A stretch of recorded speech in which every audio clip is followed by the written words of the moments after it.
Okay, YouTubers, this is Joe from Martini TV. Another game of interplanetary I Spy going on here, and we're back on Mars, but we're looking at the Opportunity rover today. And this is an image that NASA kind of gave us fairly recently, probably about a month back, a couple of months back maybe. And it's a large format TIFF image of Knudsen Ridge along Marathon Valley, okay? And you can either get it like this, which is color corrected, or you can get the so-called raw version, which is kind of orange, which is not very nice to look at all. So there we go. I'll let you read up on this. You can. I advise downloading the TIFF, which is 22 meg, 22.5 meg, which is big, but it's not massive. Actually, the JPEG isn't bad either. So either way, you can check them out on your mobile device if you like. And the area we're looking at is just here in the middle. I'm a bit nervous about this find because it scared me a little bit, and it's kind of drawn me to some rather strange conclusions here, which I'm reluctant to be drawn into, as you will see in a minute. Okay, let me show you the folder I've got here with the images in. Now, here's the image as it comes when you download it. This is the TIFF image, and the area we're looking at is right here, okay? And there's what looks like here, a carved head of some kind of ape, like a orangutan, or something similar, some kind of ape.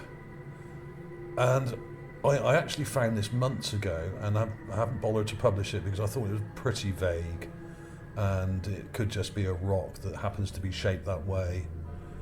But I went back over, I've been going back through a lot of the stuff on my desktop recently, and I looked over to the left and spotted this. Now, at first glance, that may look like a rock, but the fact that it's near this rock, which happens to look like an ape, made me think, hang on a minute, is that really just a rock? And if you look really carefully, you've got an eye, a nose, a mouth with teeth here. And I know it's pretty vague. In fact, it helps if you sit back a bit like this. And hair up here, okay? Now, let me show you what it looks like after I've enhanced it very slightly.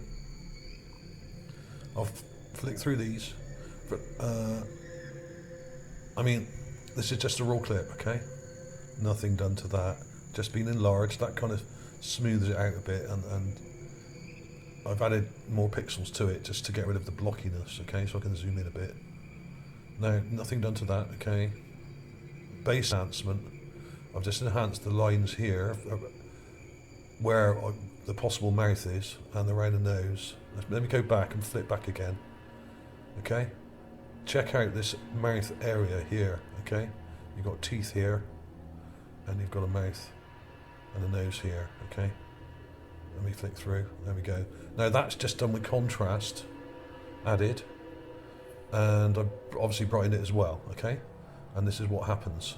I'm not adding detail that isn't here, this is actually in the image, okay? I'm just making it more obvious to the viewer. And there we have it, there's an eye there, and I haven't put that eye in. You can actually see the eye already here. You can actually see an eye there.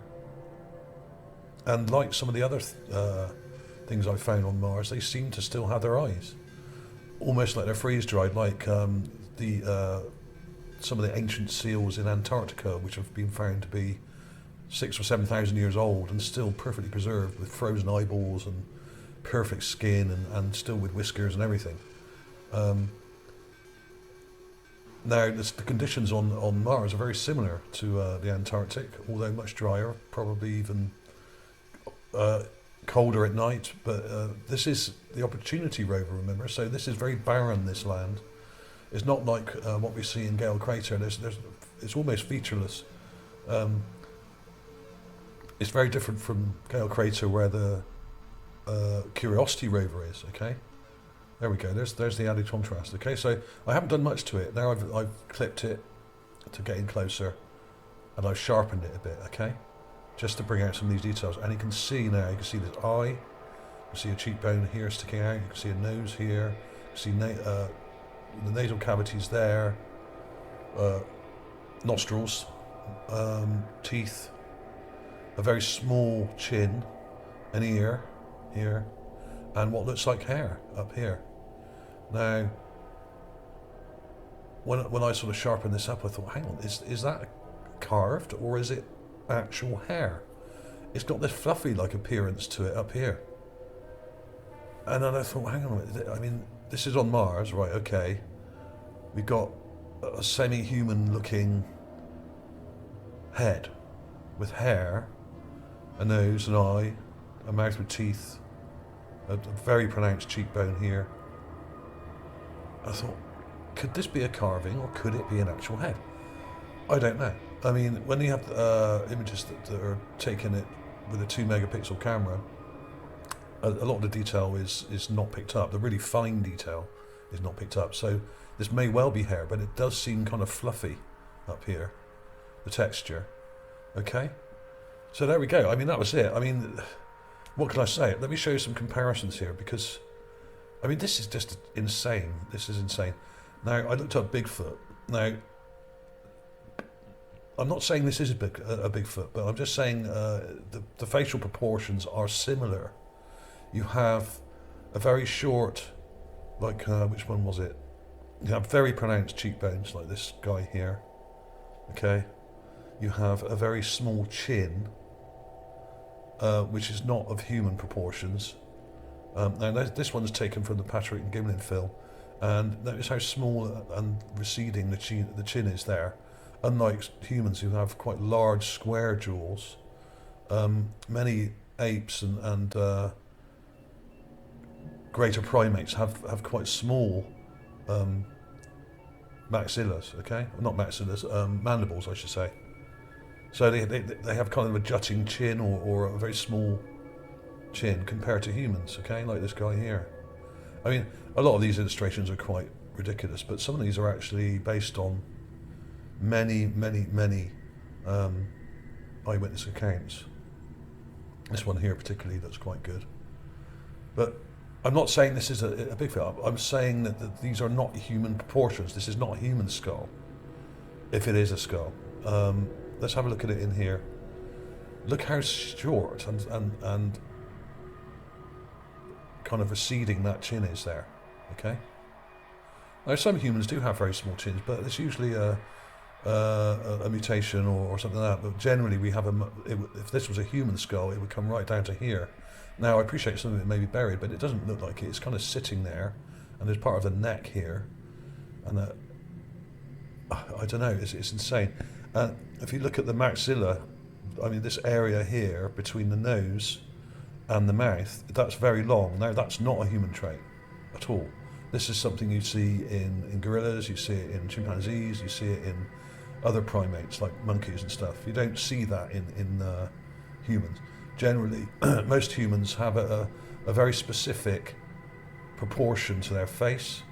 In other words, the eye socket would be further back here, and you'd have a more pronounced nose, but generally a shorter nose. And this measurement here between the bottom of the nose and the mouth is very specific with humans, or Homo sapiens, I should say.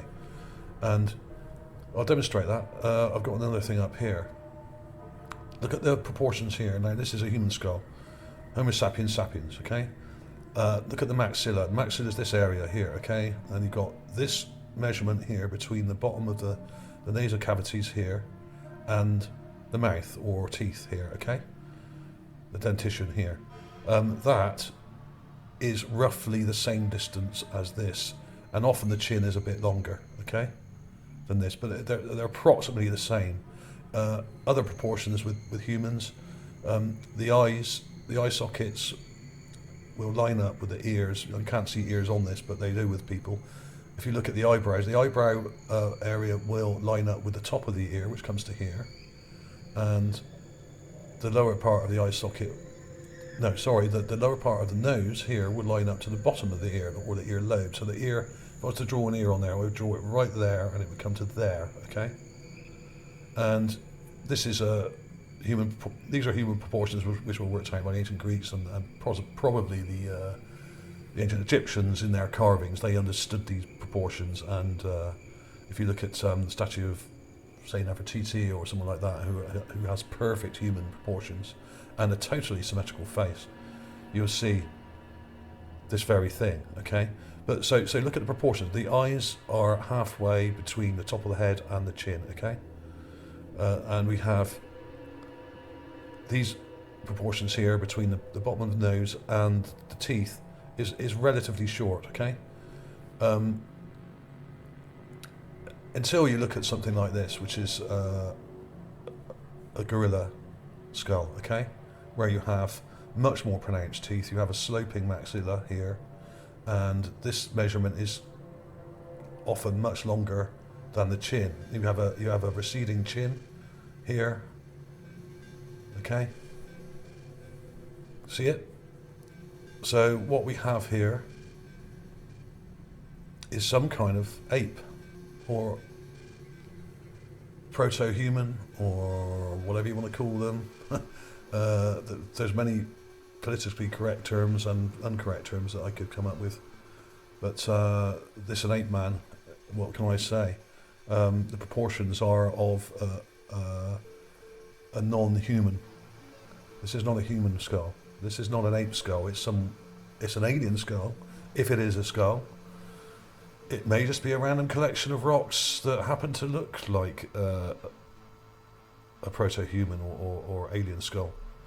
But I don't think so. There's too many coincidences here. There's an eye with an eye socket, there's a nose with a pronounced cheekbone, there's an ear in the right place, there's a mouth in the right place, there's teeth in the right place, which are quite pronounced. There's one sticking out here, just here, see?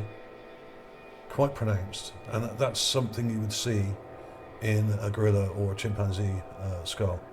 Okay, let's go back to these again, just to bring that home to you. Look at this one here. Look at these pronounced teeth. Look at these up here. Look how pronounced their teeth are. Much more pronounced than human teeth. They're not straight. They stick out. The maxilla points forward. They have a receding chin. Very pronounced eyebrows.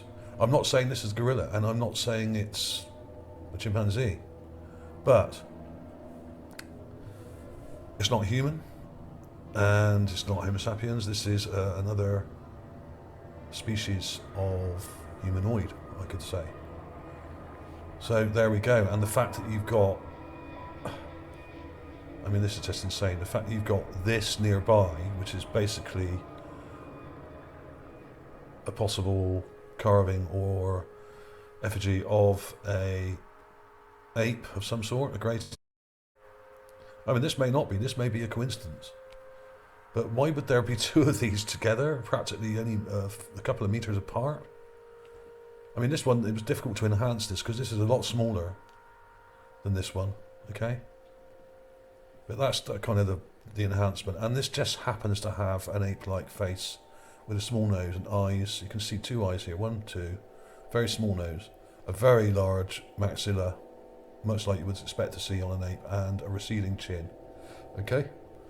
But like I said, this may well be a random kind of rock that just happens to look like that. But there are other weird things in this image up here. There's something weird I just noticed there. That's strange. Don't know what I'm going to call this, but people are going to be very skeptical about it, and so they should be, because this is insane stuff. And I literally only found this yesterday, this new find. And it really kind of scared me, actually. I thought, what the hell are we looking at here? So, as always, guys, answers on the postcard. What do you think? Is this an alien skull?